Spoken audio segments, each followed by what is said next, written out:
या कुक्षि विवरे कृत्वा स्वयं रक्षति सर्वतः नमामि जननीं देवीं परां प्रकृतिरूपिणी कृच्छ्रेण महता देव्या धारितोऽहं यदोदरे तत्प्रसादात् जगद्दृष्टं महत्वर्नित्यं नमोऽस्तु ते पृथिव्या यानि तीर्थानि सागरादीनि सर्वतः వసంతి యత్ర తాం నౌమి మాతరం భూతిహేతవే. మాతృదేవో భవ. ఇప్పుడు మనము మార్చి నెల 16వ తారీఖు నుండి 31వ తారీఖు 2026 సంవత్సరం గోచార ఫలితాలు ఏ విధంగా ఉంటాయో స్వశాస్త్రీయంగా తెలుసుకునేటటువంటి ప్రయత్నం చేద్దాం. సింహరాశి వారికి మార్చి నెల 16వ తారీఖు నుంచి 31వ తారీఖు వరకు 2026 సంవత్సరంలో గోచార ఫలితం ఏ విధంగా ఉన్నాయో సశాస్త్రీయమైన పద్ధతిలో తెలుసుకునే ప్రయత్నం చేద్దాము. ఇందులో జన్మంలోనే కేతువు, జన్మంలో ఒక్క శుక్ర భగవానుడు తప్పితే గోచార రీత్యా ఈ నవగ్రహాలలో ఈ 8 గ్రహాలు జన్మంలో శుభ ఫలితములను ఇయ్యజాలవు. కాబట్టి ఇక్కడ కేతు అనేటటువంటి ఆయన కూడా కొంచెం దుష్టగ్రహంగానే మనం పరిగణలో తీసుకుంటాం. కాబట్టి ఎక్కువగా చెడు ఆలోచనలు, చెడు వైపు మన మనసు తప్పుడు పనుల వైపు, అసాంఘిక కార్యక్రమాలు చేయాలనేటువంటిది మన ఈ విధమైనటువంటి ఆలోచనలు, కొంతమంది అయితే ప్రవర్తన కూడా ఆ విధంగా ఉండిపోయే అవకాశం ఉంది. ఎందుకంటే ఈ రాహుకేతువులు అనేటటువంటివి మరీ ఎక్కువ దుష్టగ్రహాలు. కాబట్టి ఇక్కడ ఈ మంత్రతంత్ర ఈ కొంతమంది బాణామతి అని ఇట్లాంటివి ఏవో చేస్తూ ఉంటారు చూసారా, అటువంటి వాటి కూడా అంటే జాతకరీత్యా కనుక తీసుకున్నట్టయితే జన్మంలో కేతు ఉన్నట్టయితే అతను ఎక్కువగా ఈ తాంత్రికలకు సంబంధించిన విద్యలు నేర్చుకోవడం మీద ఎక్కువ శ్రద్ధ చూపిస్తూ ఉంటారు వాళ్ళు. నేను చాలామందిని నా అనుభవంలో నేను చూశాను. అంచేత కేతువు వలన మంచి ప్రవర్తన కానీ మంచి ఆలోచనలు కానీ జన్మంలో రావు. ఇకపోతే సప్తమ స్థానంలో రాహువు, బుధుడు, కుజుడు 3 గ్రహాలు సప్తమ స్థానం. దీన్ని ఈ సప్తమ స్థానాన్ని వివాహ స్థానం అంటారు, కళత్ర స్థానం అంటారు.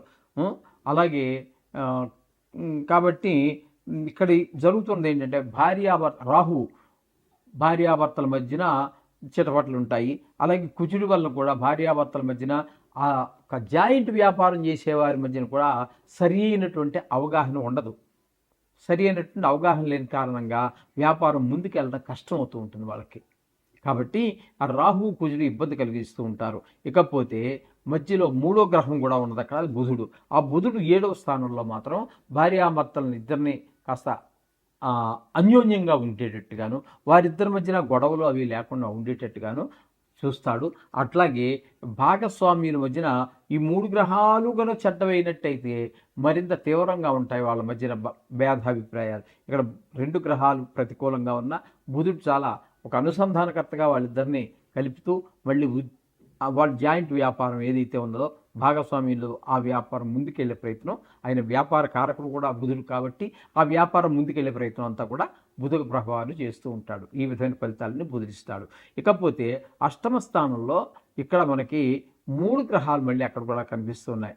శని భగవానుడు, ఈ శని భగవానుడు అష్టమ స్థానంలో, అంటే అష్టమ శని అంటారు దీన్ని.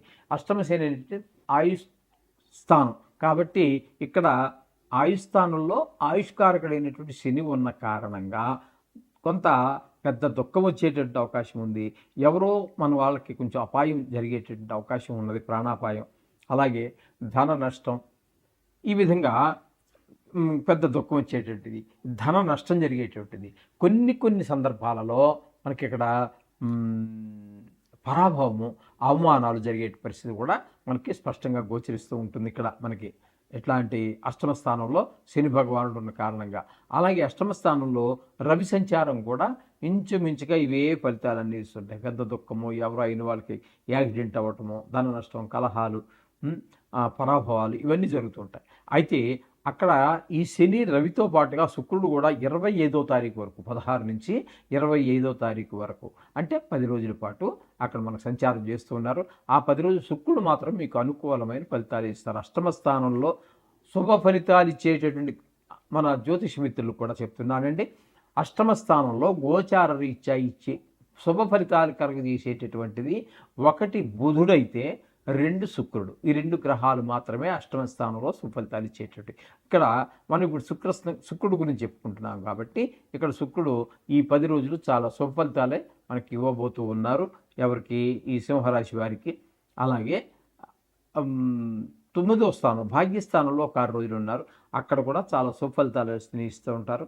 దాన ధర్మాలు, గుళ్ళకి వెళ్ళాలు, గోపురాలు మనం అనుకోకపోయినా సరే వెళ్ళగలగటం,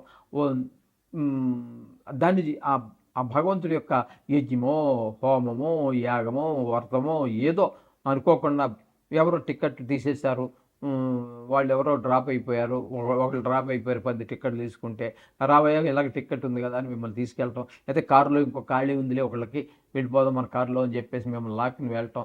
ఈ విధంగా మీరు ఊహించినా ఊహించకపోయినా, అనుకున్నా అనుకోకపోయినా భగవద్ దర్శనం జరగటము, తద్వారా ఆ సుఫలితాలన్నీ మీకు దక్కటము లాంటివి జరిగే అవకాశం మనకి ఇక్కడ ఈ భాగ్యస్థానంలో శుక్రుడు ఉన్నటువంటి 6 రోజుల్లో జరుగుతుంది. ఇకపోతే దశమస్థానంలో గురువు యొక్క సంచారం. దశమస్థానంలో గురువు యొక్క సంచారం తీసుకుంటే ఆయన వృత్తిపరమైన ఆటంకాలే కలగజేస్తారు, కానీ అక్కడ శుభ ఫలితములను ఇవ్వజాలరు. వృత్తిపరము, వ్యాపారం అయితే వ్యాపారము, వ్యవసాయం అయితే వ్యవసాయం, ఏదో వృత్తి అది ఇక్కడ మొత్తం మీద వృత్తి స్థానం కాబట్టి వృత్తి స్థానంలో గోచారకుడు యోగించారు. ఈ విధంగా ఉంటుంది. ఈ విధమైన ఫలితాలన్నీ కూడా మనం సింహరాశి వారికి చెప్పుకోవాల్సి ఉన్నది. అయితే మొత్తంగా వీటికి అనుకూలమైనటువంటి ఫలితాలు ఇచ్చేటటువంటి గ్రహం ఏంటంటే ఒక బుధుడు ఉన్నాడు, శుక్రుడు ఉన్నాడు. ఈ 2 గ్రహాలు మాత్రమే అనుకూలమైనటువంటి ఫలితాలు ఇస్తున్నాయి. మిగతా గ్రహాలు ప్రతికూలంగానే ఉన్నాయి. కాబట్టి వీరు కూడా తగి జాగ్రత్త తీసుకోవలసే ఉంటుంది. ధన విషయంలో కానీ, మాట విషయంలో కానీ అన్ని జాగ్రత్తగా.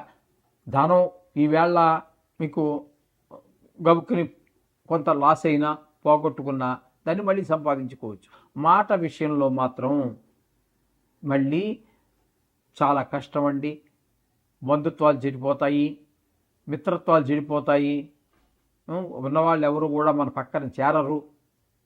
ఈ మన ప్రవర్తన, మాటలు తీర్చి లేకపోతే మాత్రం ఈ విధమైనటువంటి ఫలితాలు, అవమానాలు ఇవన్నీ కూడా పొందవలసి వస్తుంది. కాబట్టి మాటను మాత్రం చాలా జాగ్రత్తగా వాడండి. ధనం కంటే కూడా మనకి చాగంటి కోటేశ్వరరావు గారు కూడా వారి ప్రసంగంలో చెబుతూ ఉంటారు, మాట చాలా జాగ్రత్తగా ఉండాలి.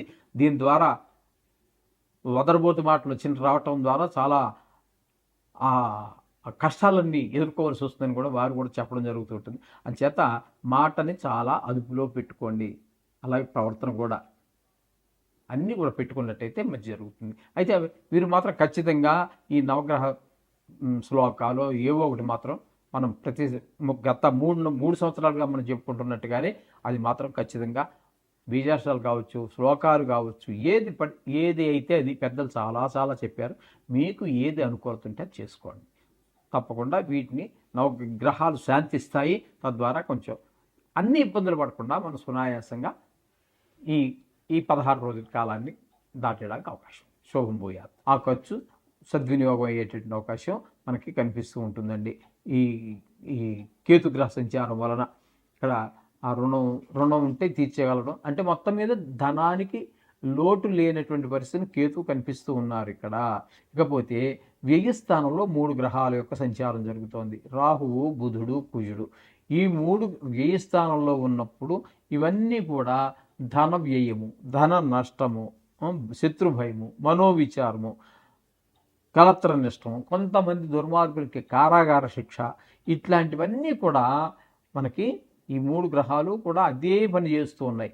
కాబట్టి ఈ చెడు పనులు చేసిన అటువంటి వాళ్ళు ఎవరైతే ఉన్నారో వాళ్ళనే కాదండి, మామూలుగా చెడు పని చేయకపోయినా కూడా ఈ ధనం విషయంలో ధన వ్యయము, ధన నష్టము 2 వేరువేరండి. ధనం వ్యయం అంటే మీరు ఖర్చు పెట్టుకున్నారు, దానికి అంత వాదం ఉండదు.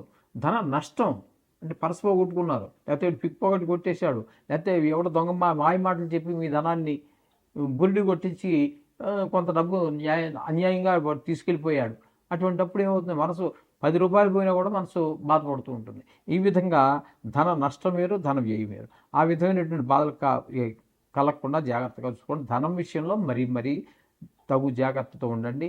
ఎక్కడా మీరు వాళ్ళకి హామీ, వీడు నా చిన్నప్పటి నుంచి నాతో చదువుకున్నాడు, లేకపోతే నాతో పాటు 5 ఏళ్ళు ఉద్యోగం చేశాడు, ఇటువంటివేమీ మనసులో పెట్టుకోవద్దని ఎవరికి మీరు హామీలు అవి ఉండవద్దు.